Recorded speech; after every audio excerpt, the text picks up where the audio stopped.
Over the last 4 days, the headquarters of the Council on American-Islamic Relations, or CAIR, has been a kind of staging area.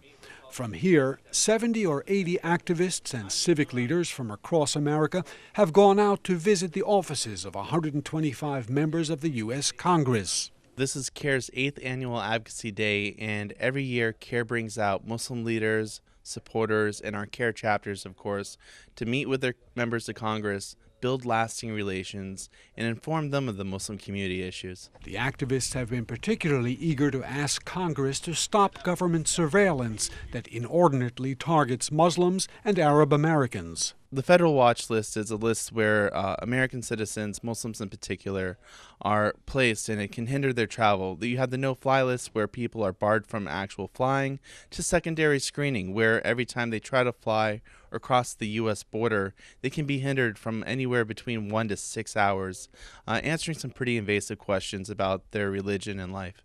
Iraqi-American Sahar Alsahlani is a television producer from New York.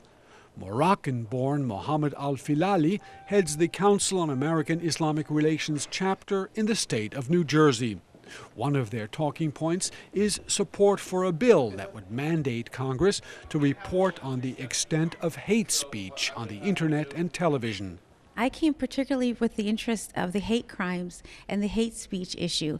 In New York particularly, we had a series of bus ads by Pamela Geller that incited a lot of violence, particularly towards our Sikh brothers and sisters, not only the Muslim community, but we also have our Hasidic Jewish brothers and sisters, our Amish, our Mennonite, the LGBTQ community. So these were ads that said what? They were anti-Muslim ads, and there's a lot of Muslims hate speech and a lot of things that incite violence on forums, on websites, Facebook. So that issue was particularly near and dear to me. The two activists said their meetings have been productive. This is actually my first time lobbying on Capitol Hill. I think we're being very well received. They're being very open-minded to the questions. They're taking notes. They're listening to us. They're giving us feedback on how we can go back into the community, what they need from us as advocacy agencies.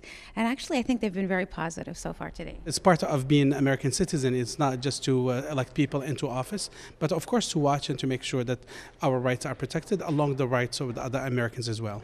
Muslim Americans face some discrimination and government spying, but their leaders say this type of lobbying helps Congress members better understand the community's concerns.